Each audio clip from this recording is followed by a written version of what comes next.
Today we're going to talk about ancient theories of soul, and if you wonder why we're talking about ancient theories, you may recognize our first lecture in neuropsychology. In the first lecture we talked about ancient philosophers and their ideas about soul and its location, its center in the body. According to some philosophers, they thought that the soul can be centered in the brain or the heart. So I wondered what made philosophers to think that soul can be located in the brain or the heart. So I asked this question to our lecturer, and she offered me to prepare a presentation about that. That's why I'm presenting this presentation today. But you don't have to worry about that, because last week I got a message from one of our colleagues and she asked me whether this presentation is obligatory. It's not, it's completely voluntary work.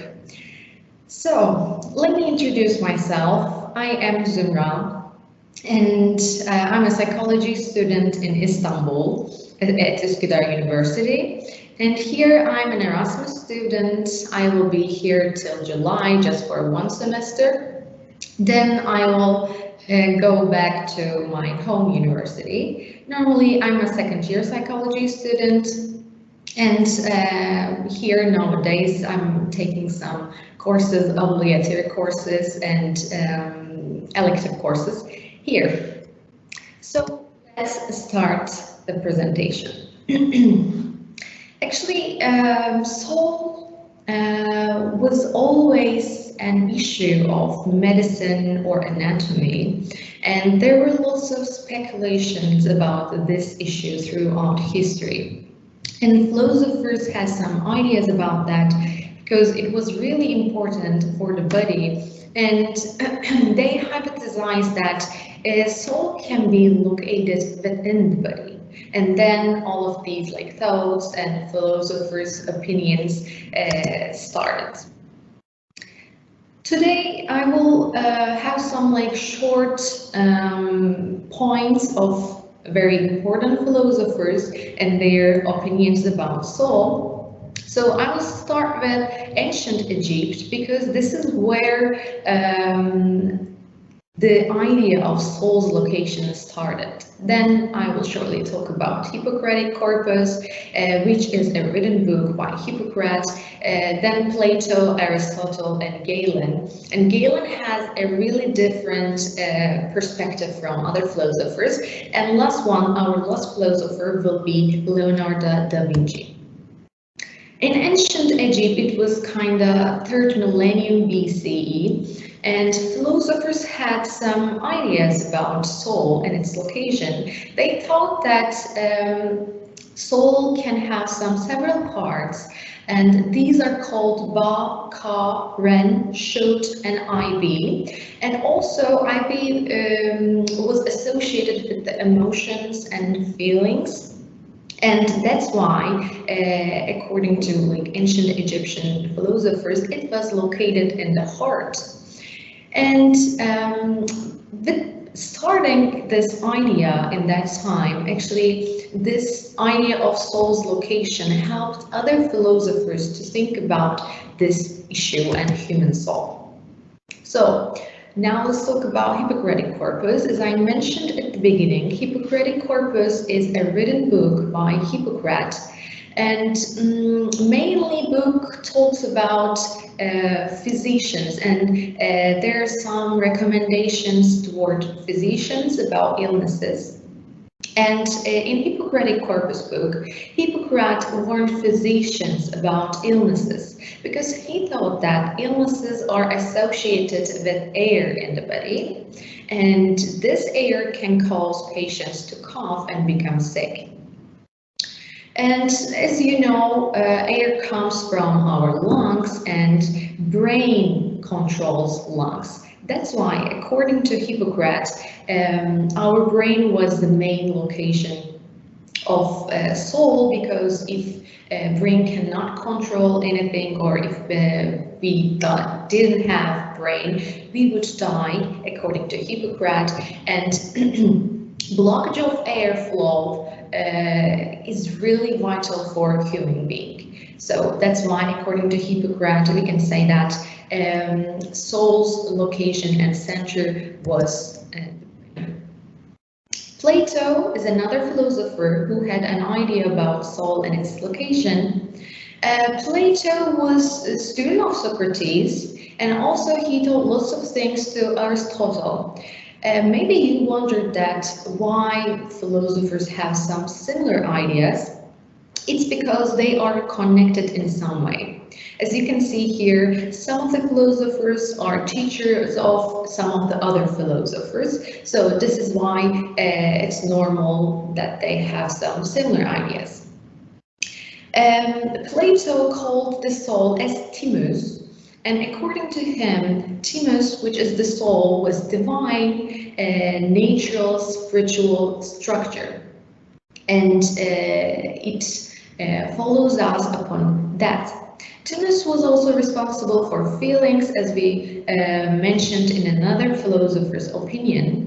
And the brain also was responsible for these feelings, and it was also a seat of all rational thought.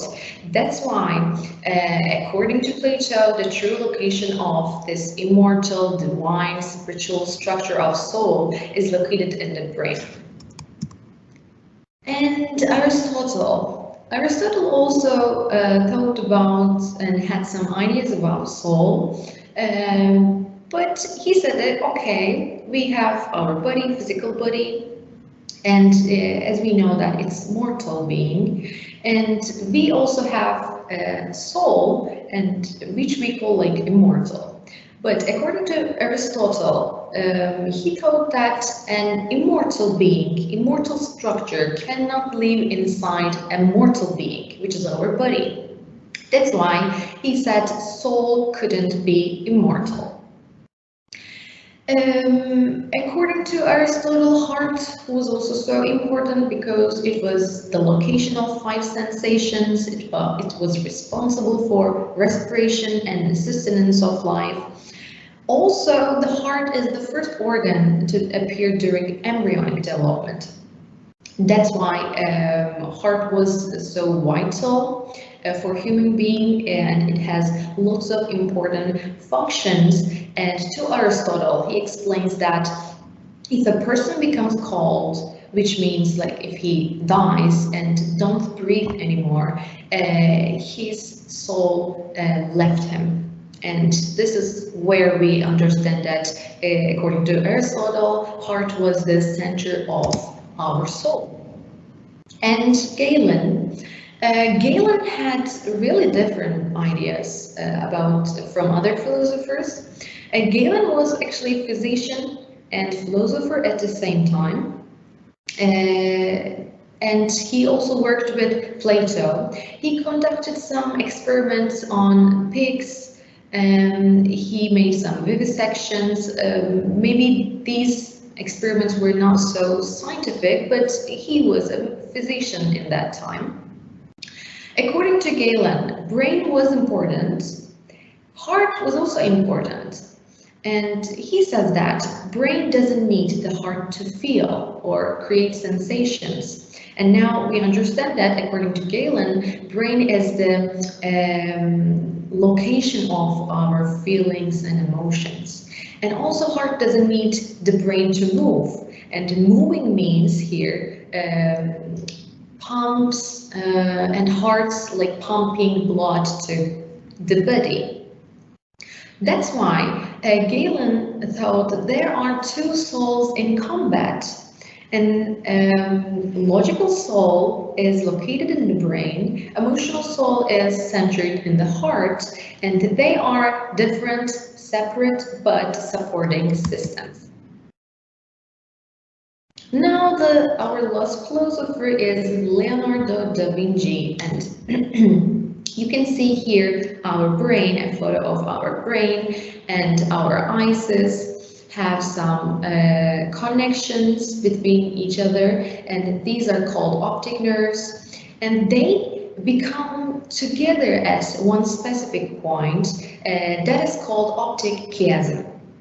Leonardo da Vinci hypothesized that the soul was located in the brain, but not like other philosophers. He also specified a specific place in the brain, which is the optic chiasm, because this place was so important for our eyes, so for seeing some things outside, and that's why it was important for Leonardo da Vinci. If we come to today, nowadays, what is happening and what neuroscientists think about this issue, actually this is still a controversial topic, and we still search for the connection between physical body and the spiritual soul, and even we look for the place of mind, where the mind is located in the brain or in the body, and what is the connection between brain, mind, or soul. So it's still a controversial, unknown topic for today. So we covered lots of philosophers from ancient Egypt to Leonardo da Vinci, and they had some like different ideas. Some of the philosophers said, yes, heart is so vital for a human being, that's why it should be the location of soul. Or brain was more important according to some philosophers, that's why they thought that brain must be the center of the soul. And there is another philosopher that I didn't mention here in this presentation, but he also thought that like a soul is centered in the body and it separates in all the tiny parts in our body. So I want to ask you a question.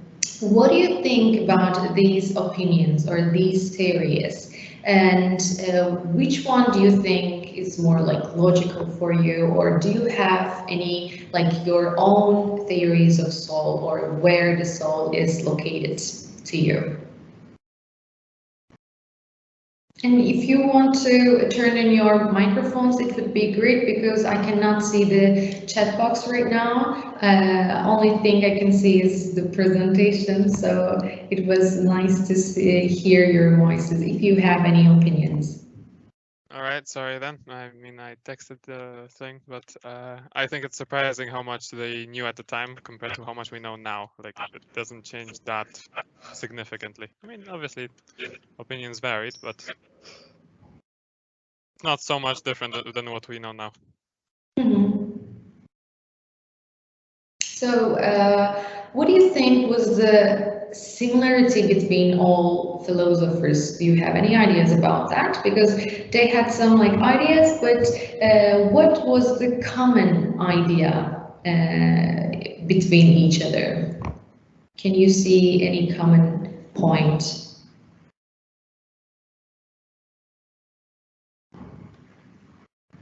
Well, other than the fact that soul is an immortal being and that it leaves the body when a human, a corpse, dies, let's put it this way. Yes. Well, those are the most common ones. Mm-hmm. The common part was, yes, as you mentioned, they focused on vital organs. And when I was searching this issue, I didn't see any philosopher claim that our nails, our hairs, or stomach can be the center of soul. Of course, they are all important parts of our body, but philosophers mainly focused on the most important part, the most vital part for the body, which we know that like heart is so vital for us, brain is so vital for us. That's why they claim this. And if you want to search or look for the more details, I can share the links with you, and you can check the detailed informations here. And when I asked this question in the first lecture to our lecturer, I actually wanted an exact question. Like the question was, what made philosophers to think that center of the soul can be the brain or the heart? But when I started to search for this issue, I realized that in philosophy there is no exact answer. And of course, in philosophy, answers are, actually we can say that questions are more important than answers. So that's why there is no exact answer, and in neuropsychology we still search for the connection between the soul and the body, and this was what I found from my search. I hope you enjoyed the presentation or the topic, because it was really enjoyable for me to search and prepare this presentation. So thank you so much. Thank you, Zümra. I hope you will share your presentation. Can you upload it? Of course I can. And I really enjoyed your presentation, and I was smiling when you were speaking, because I thought that, in fact, you didn't find an answer to your question. Actually, I found some answers, but it was not the exact answer that I wanted to hear. But as I mentioned, in philosophy, there are more questions than answers. That's why it was just thinking about thinking and thinking over questions. This was that kind of study for me, but it was really productive. I'm happy that it was like that way. Are you interested in philosophy? Actually, I'm more into psychology, of course, but there is a connection between philosophy and psychology. That's why I'm into that part which is connected with psychology. But generally, philosophy, I think it's a really deep perspective, and it's philosophers helped psychologists or psychology to develop. So I appreciate that. Yep, we need to be thankful for the philosophers that they created a quite big base for the psychology, right? Yes, of course. Okay, thank you, Zümra. Just please upload your presentation that we can read it again. Okay, I will upload today after the class. Okay, perfect.